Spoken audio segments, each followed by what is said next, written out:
The billion-dollar boss said she didn't matter. A year later, his words made headlines. He was a powerful executive, and she was just the quiet girl with the cleaning cart, invisible in his lavish world of privilege. With a single, dismissive comment about focusing on the people who matter, he shattered her reality, making her feel utterly without worth. But that crushing moment planted a seed of fierce, defiant determination. So how did the very words meant to erase her become the ones that would define his public downfall? The soft hum of the ballroom was a world away from the squeak of cleaning carts and the scent of industrial polish.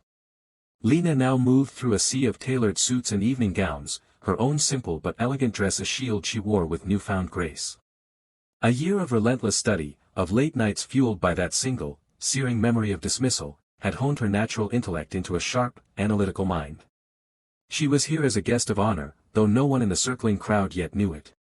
Her anchor in the room was Anita, the program director whose keen eyes had seen past Lena's menial job to the fierce potential beneath. Anita had become a mentor, the first person in a position of power to look at Lena and truly see her. She moved through the crowd now, a warm, guiding force, introducing Lena as a promising young scholar, her belief a protective and empowering cloak. Lena's heart was tied to the other guests of honor, the recipients. She saw her own past reflected in the nervous eyes of a young mother clutching her invitation, in the slumped shoulders of a brilliant student who had always been told he wasn't trying hard enough, and in the quiet, observant gaze of a girl whose hands held a language of profound insight. Lena cared about them, about this moment of validation for all of them. The event itself was the trusted situation, a glittering celebration under the banner of unlocking potential, sponsored by the very foundation connected to the corporate world that had once spat her out. It was a sanctuary, a place designed to lift people up. As Anita stepped onto the podium, her voice warm and proud as she began to introduce the special guest speaker, Lena felt a surge of gratitude for this safe harbor. She took a steadying breath, completely unaware that the sanctuary was about to become the stage, and the celebration was poised to detonate into a confrontation that would rewrite every rule she had ever been taught about power and place. A hush fell over the ballroom as Anita concluded her introduction. And now, she said, her voice ringing with sincerity, to share a few words, someone who embodies the very spirit of resilience we celebrate tonight. Every head turned as Lena walked to the podium. The lights were warm, the expectant silence thick. She was no longer part of the scenery, she was the focal point. She adjusted the microphone, her gaze sweeping across the audience, a sea of faces that included powerful executives, philanthropists, and the recipients whose nervous hope was almost palpable. She was not here to thank them. She was here to testify. A little over a year ago, Lena began, her voice clear and steady, a very powerful man stood over me and saw nothing. The air left the room. He didn't see a person. He saw a problem. An obstacle. He told his colleague, right in front of me, that they needed to focus on the people who matter. The words, spoken aloud in this sanctum of mattering, hung in the air, a ghost of a profound betrayal.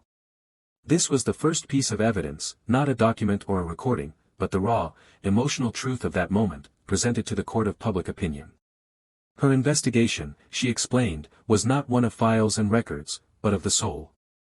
The hardest part wasn't his cruelty, she confessed, her eyes finding the young mother in the audience, who visibly flinched. It was the silence that followed. The silence in which I had to ask myself, was he right? She detailed the painful, piece-by-piece unraveling of her own self-worth. She spoke of looking in mirrors and seeing nothing, of replaying his words until they felt like fact. She described the exhausting work of gathering counter-evidence to a lie that felt like truth, remembering she spoke 2 languages, that she could solve complex equations in her head, that her observations of the people in that office were more astute than their own of each other. With each sentence, the ghost of the invisible girl faded, replaced by the undeniable reality of the woman on stage. Her presence here, honored and speaking with an authority that commanded respect, was the final, irrefutable proof that shattered the initial judgment. The emotional discovery was now complete. Lena's posture shifted. The quiet confidence hardened into something sharper, more formidable. The pain in her eyes was now forged into a cool, determined fire. She was no longer a victim recounting a hurt, she was an avenger, armed with the truth, and she was ready to confront not just a man, but an entire system of thought. Lena paused, letting the weight of her journey settle in the room. Then, she deliberately stepped away from the podium and walked to the edge of the stage, descending the few steps onto the main floor. The audience followed her with a hushed, collective breath. She moved through the tables until she stopped at a specific, unremarkable spot on the polished floor, right near the back where the lighting was dimmest. She turned to face the crowd, a lone, commanding figure. "He stood right here," she said, her voice dropping, yet amplified by the perfect acoustics. "And he looked at me, over there with my cleaning cart, and he saw nothing." The trap was sprung. The location was the evidence. She wasn't just telling them a story, she was forcing them to reenact it, to see the ghost of that moment superimposed on the triumphant present. "He defined worth by a suit, intelligence by a degree, talent by a title," she stated, systematically dismantling his entire value system with every word. "But I am here to tell you that talent doesn't wear a tie. Intelligence doesn't need a diploma. And worth has nothing to do with the number in your bank account." Her gaze then shifted from the live audience to the unblinking red light of the live stream camera, projecting her message beyond the room and directly into the world Mr. Hayes represented. "So I have a question for everyone watching," she said, her voice sharpening to a point. "Who are you not seeing in your own office? Whose potential are you overlooking because they don't look the part?" This was his downfall, not a corporate indictment, but a public, moral one, forcing him and every person like him to confront their own complicity. Lena stood perfectly still, allowing the silence to press down on the audience and, she hoped, on the man who might be watching from his distant office. Her final statement was not one of shouted victory, but of quiet, unassailable truth. "The most brilliant mind in the room," she concluded, "is often the one you've trained yourself to ignore. And that is a failure of your vision, not of their potential."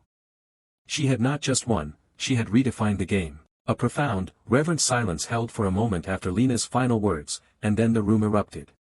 It was not just applause, but a cathartic release. The spell was broken. The young mother was no longer wiping away tears of pain, but of validation, her shoulders straight as she locked eyes with Lena from across the room. The gifted student, once slumped, now stood to clap, a fierce, proud light in his eyes. The air, once thick with tension, now buzzed with a new energy, the peace of shared understanding and the safety of being truly seen. As the formal event dissolved, a crowd swarmed Lena. The recipients were the first to reach her, not as fans to a celebrity, but as allies to a champion. The young mother clasped Lena's hands, whispering, "You said everything I've always felt." The communications prodigy signed a simple, powerful, "thank you," her expression speaking volumes. These were healing conversations, repairing the invisible wounds of dismissal not just for Lena, but for everyone who shared her story. The recipients were transformed from a group defined by their adversity into a network empowered by their shared truth. Lena, once the invisible girl, was now the clear-eyed mentor. She listened, she hugged, she affirmed. The defiant seed planted a year ago had blossomed into a sturdy tree offering shade to others. The life lesson was etched on every face in the crowd, that worth is an inherent birthright, not a prize awarded by the powerful. The journey taught them that the greatest change begins not by shouting down the doubters, but by quietly, unshakably, believing in yourself until the world has no choice but to believe in you, too.